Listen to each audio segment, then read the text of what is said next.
Debate em torno das medidas impostas pela União Europeia que restringem a importação de produtos em áreas desmatadas tem sido amplamente discutido e pode impactar, inclusive, as exportações do agronegócio. Um estudo do Observatório de Bioeconomia da Fundação Getúlio Vargas analisou a relação de como questões ambientais estão sendo tratadas na Organização Mundial do Comércio, Li. Exatamente. Sobre o assunto, nós vamos conversar agora com o Leonardo Munhoz, que é pesquisador do Observatório de Bioeconomia da FGV. E ele já está aqui com a gente, da Fundação Getúlio Vargas. Seja muito bem-vindo, Leonardo, aqui no nosso Agromanhã. Bom dia. Bom dia. Bom dia a todos, é um prazer estar aqui. Prazer é nosso. Bom, queremos saber muito mais, sobre esse estudo. Então, essas medidas ambientais que a gente está vendo aí, que podem ser usadas como ferramenta de pressão geopolítica, inclusive impactar bastante o comércio internacional. Essa é uma das conclusões aí do estudo de vocês. Eu queria que você contasse para a gente. Ih, acho que perdemos a conexão. Agora sim, o áudio sim. Desculpa, Leonardo, que nós perdemos a sua imagem. Pode falar, por favor.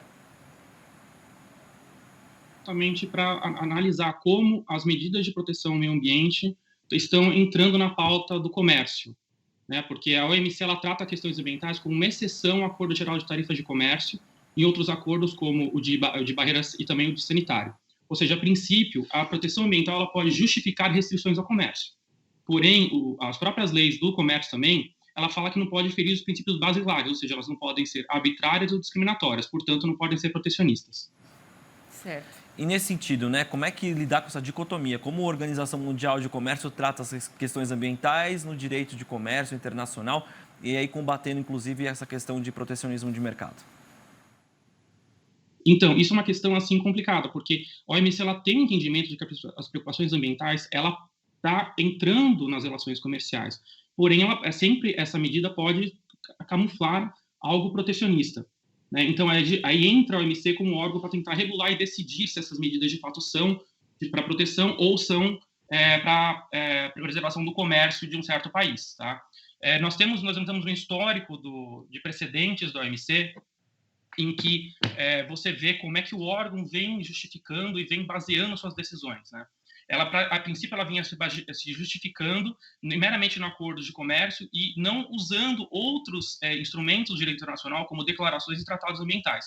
E com esse crescente uso das medidas ambientais no comércio, a OMC começou a se importar, começou a usar outros instrumentos de meio ambiente devido à sua importância. Certo, Leonardo. Agora, eu queria te perguntar, como que o estudo avalia a forma que a OMC está tratando essas preocupações aí com o meio ambiente, como que ela pode ajudar a solucionar esses conflitos, Eu queria que você explicasse um pouquinho mais sobre o estudo propriamente dito, com base em quais documentos, que estudo é esse, como que ele foi elaborado? Ele foi elaborado tendo como base o histórico de decisões da OMC e também da Corte Internacional de Justiça, tá? Porque são os dois principais órgãos que eles têm decisões vinculantes, tá? Com relação ao meio ambiente. Nesses históricos de ambos, a Corte Internacional de Justiça como do OMC, você tem uma evolução de que os princípios ambientais que antes eram de declarações não vinculantes, como a Rio 92, não eram usadas por esses dois órgãos para ter como fonte de direito para basear suas decisões.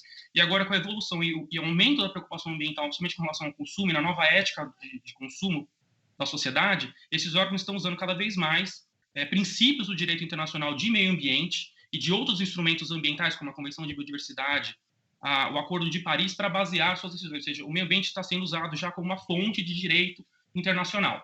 Tá, o problema é o seguinte: se essas fontes de direito internacional hoje, contida em tratados de meio ambiente, em declarações ambientais, se isso está evoluindo para um costume geral de todas as nações.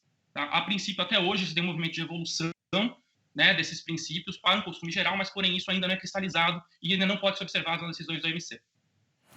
Agora, a gente tem uma questão importante em relação ao Green Deal, que é a Agenda Verde, promovida pelo Bloco Europeu, que tem exatamente essa política ambiental. Só que a gente tem notado que essa política ambiental ela tem tomado passos em relação à questão de protecionismo de mercado, ou seja, vira mais uma munição do que realmente uma preocupação ambiental.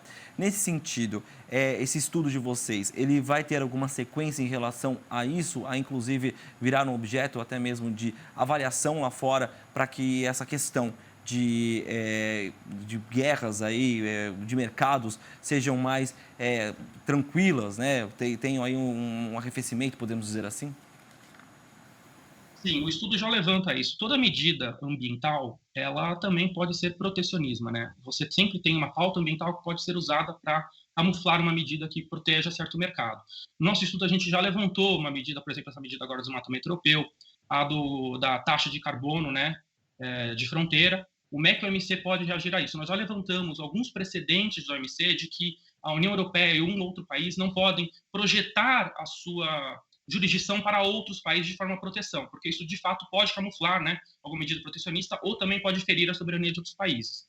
Mas esse estudo é chave porque levanta um padrão de como você está mudando o seu comportamento nas decisões para não só incorporar as medidas ambientais, as preocupações ambientais, mas também lidar com esse novo cenário mundial, de que o comércio agora tem que respeitar essas medidas ambientais e também que pode ser usado para camuflar medidas protecionistas.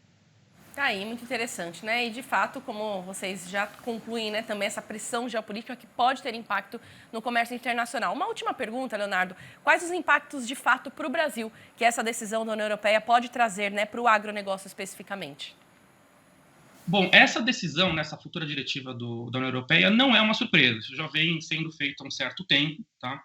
E que é uma tendência do mundo de regular, né, de combater o desmate por meio desse instrumento, tá? Isso está sendo feito na União Europeia, também tem medidas similares nos Estados Unidos e na China, tá? É uma tendência. Para o Brasil isso é impactante porque o Brasil é o maior produtor de agronegócio do planeta. Então, isso vai impactar diretamente o Brasil. O Brasil é o alvo central dessas medidas. Mas vamos lembrar que o Brasil tem um vasto ordenamento jurídico ambiental. Ele tem muita lei ambiental para regulação das nossas florestas e nossos bens ambientais aqui dentro. Então, é o Brasil implementar suas leis. O Brasil já tem uma agenda ambiental muito forte, já tem uma NDC que prevê o combate ao desmatamento. Então, o Brasil tem que usar essa medida como uma oportunidade de se tornar um líder na pauta ambiental e também de proteger o seu comércio, de falar, olha, nós temos uma legislação muito avançada, então produzir no Brasil aqui dentro é uma produção sustentável. Por exemplo, o Código Florestal pode se tornar um grande selo, uma grande propaganda dessa produção agropecuária sustentável no Brasil. Exatamente, que a gente tem que mostrar mesmo e valorizar, né, as legislações que nós temos aqui, que são uma das mais rigorosas do mundo. Leonardo, muito obrigada pela participação. Sempre que tiverem estudos novos, sempre contem com a gente aqui também no espaço que a gente quer saber. Um ótimo dia, até a próxima. Obrigado, até a próxima.